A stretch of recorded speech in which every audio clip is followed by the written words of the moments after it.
So I am addicted to taking screenshots. Sometimes I take like 10 of them a day. And when you install Linux Mint, you get an acceptable screenshot program. For instance, if I hit the print screen button, I get this app that comes up. And the only option it gives me, of course, is to pick the location that I want to put my screenshot in.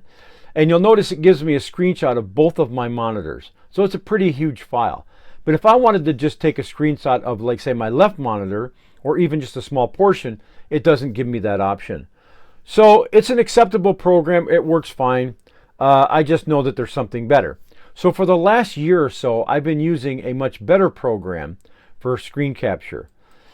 And before I show it to you, I want to explain that now a lot of people, when they watch my videos, I'll mention the program and then they'll just click off and then go get the program and just sort it out themselves. Well, here's the deal. There's a couple things that need to be done when you install this program. For instance, we need to assign the print screen button to this new application. And that way it won't, we won't just get this one coming up when we hit print screen. So the name of the program is called Flameshot. You'll notice it down here in the system tray. If I click on it, I get some options here for selecting an area or saving it to a file, stuff like that. So I'll just give you a quick rundown real quick. Let's just select an area. Like, I just want to select that. Now you'll notice there's a ton of options down here on the bottom. And I'm going to go through these one at a time. But just, I'll give you a quick overview. You have a pencil here, you can draw on it. You have an arrow. You can change all this stuff too, and I'm going to give you the options here to do that. And then you can close out here. You save it to a file right here. Now I can edit all these options, delete some and add some. But I want to go ahead and I want to show you first how we can make this program actually start when we hit the print screen button. So the first thing, if you go to the software manager and type in Flameshot, and it's right here, and just install it right here. So the first time you run it, of course, it's going to give you this here option. It'll say, hello, I'm here. Click icon in the tray to take a screenshot, or click with the right button to see more options.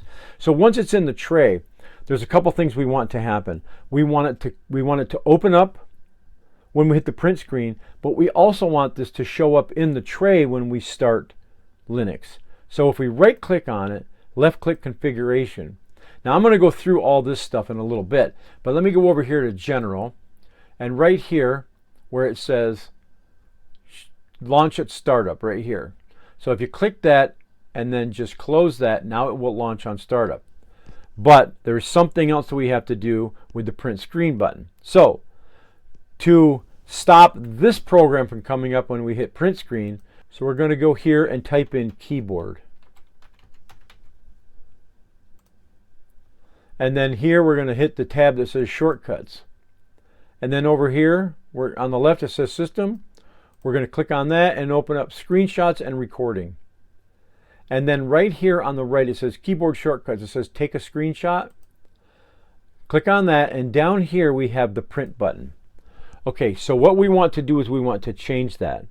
So let's just double click on that and then just get rid of that.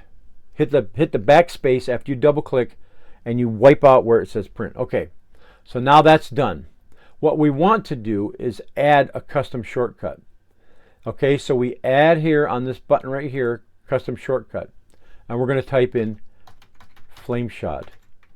And then where it says command, we're going to type in Flameshot GUI. That stands for Graphical User Interface. And then click add. And then we get this custom shortcut over on the left. And then on the right we have this Flameshot, and we have no keyboard bindings. So we want to double click on one of these, the first one here, double click, whoops, and we want to highlight that. And we want to hit the print screen button and watch that change. Print. Now when we close this, we hit the print screen button, and then we have Flameshot open up. So now that we've got this program configured to start and to also open when we hit the print screen button, let's go through the application. So I can go ahead and just save the screenshot by hitting Control S. But I don't want to do that. What I want to do is I just want to select an area. So if I just click the mouse button and drag.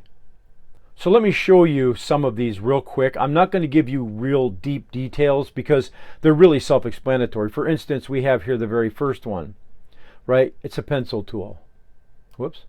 It's a pencil tool. You just click on it, and then you can just, of course, pencil. This one is the line. Now I'm going to show you how to change the options of these too. This one's an arrow. You can click create an arrow. Box, a filled box, circle. This one here is the marker tool. And then letters, you can text on there. This one here is counter bubbles. This is if you're doing something and you want to, there's the number 1, the next one is going to be number 2. It's all presentation stuff, I believe. This one here is pixelate the paint tool. This one here, invert the paint tool. This one shows the dimensions. We have this one here that you can move it around. If it wasn't quite right, you can move the selection. This one here is undo, forward, and this one here is copy the selection. This one is save the screenshot to a file, so once I've done the edits. This one here is close, just exit. And this one here is nice. This one is to choose an option for the capture. So let's say I've done a bunch of edits here. I can click this button here, and then I can select a program to open up this screenshot. So if I hit Krita, for instance, it's going to open up Krita, and there's my screenshot. I love that option. So let's wipe that and let's go back. Now, you'll notice over here on the left it says Tool Settings. If I click that, it brings up all the options for the tool size and the color, and it shows my history here. If I'm, like, say I want to pick the, let's pick the arrow tool, and I go like this and I want to show this in my screenshot. Well, it's kind of nice, but you know what? It's not very big. You can't really see it. So if I want to select, I want to make options for that. If I right click here inside the selection, and I can pick any color for that arrow. And then if you say, well, you know what, the arrow's not big enough, that's fine. If you right click on the option down here, the arrow, or I mean, yeah, you right click, and then up here it says active tool size. So I can change this right here. And then when I do it, let's hit Control Z a couple times. Then when I do it, you'll see how big the arrow is. I say, oh, wait, that's not the right color. I can click in here and say I wanted it blue, and then, whoops, I did it twice. And then I just click like that, and there. And the same thing goes for all these other options. If here, if I, I want to draw a box around something, if I go, well, that wasn't big enough, I can right click on it, go up here, tool size, change it, and there we go. I can click, change the color. So you kind of get the idea. It works the same. It's all self-explanatory. With the pencil tool, you can do the same thing. The line tool, same thing. Box, solid box. So you kind of get the idea. There were a couple things over here that I wanted to show you too. This one's kind of nice here. This is the pin tool. I love this thing. What it does is it will pin the selection. If I hit that, look what it does. I can actually pin this, move it over to another monitor, and then I can continue on. So I can take another screenshot when I've got that one. So if I take another screenshot, and then I can pin this one and move it over. Now you might think, well, where in tarnation would you use that? Well, here's the deal. I can use it in a few places. I've used this before when I'm, like, say, on the phone with the bank, and I have to take a screenshot of one part of the, like a part of my checking or whatever, and I move to another part of the screen. I can take little snippets like that. I can take and drag like that, and then I can go ahead and I can pin it, move it over to my other monitor, and then continue on. You can also use it for things like if you're shopping. Let's see if I go here to Brookhaven Gifts, right? And I like their lip balm. So I want to go down here. I want to order this, but I don't want to order it just yet. What I can do is I can say, okay, I want that seal snot. So I'm going to go ahead and I'm going to pin that. I'm going to move it over here to the other monitor. I say, oh, I want to get this moose poop. Now you could say, well, why don't you just add it to the cart? Well, because you're looking around is what you're doing. Like, say you want to go to the soap. And then when I get these kind of lined up, I can make a decision, and they don't have to be in my cart. I mean, that's just one way of using it, but I use that all the time.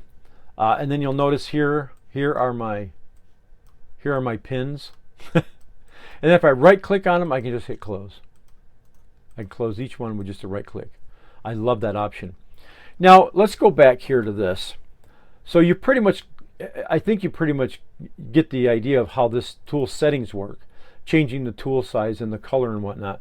You change the tool size here, and then you can change the color there or the color here too. So it's all pretty self-explanatory. But what I wanted to do is I wanted to give you kind of a rundown of, like, this here.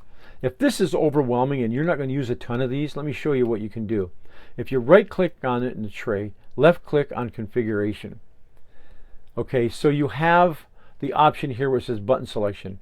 If you're not going to use a lot of these, like you don't use the marker, or you don't use the circle counter, or the pixelate, or the invert, you can go ahead and just turn those off. And then when I hit print screen, and there I don't have some of those options. And let's take even more off here, and I'll show you. Pencil. Let's take a bunch of these off. And then when I hit the print screen, like that, you'll notice a lot of them are missing. So you can configure this to your own liking. If you don't use a lot of them or like them, then just go ahead and remove them. So this is the absolute best screenshot program. Even back years and years ago when I was using Windows and there were like 30 options for screenshot programs, I still did not find one that was this good, this sophisticated. So I use it all the time, and I think that you're going to love it. And once you start using it, I think you're going to be addicted too. So thanks a lot for watching, guys, and don't forget to subscribe and hit that little bell so you'll get notifications when I upload a new video. We'll catch you later.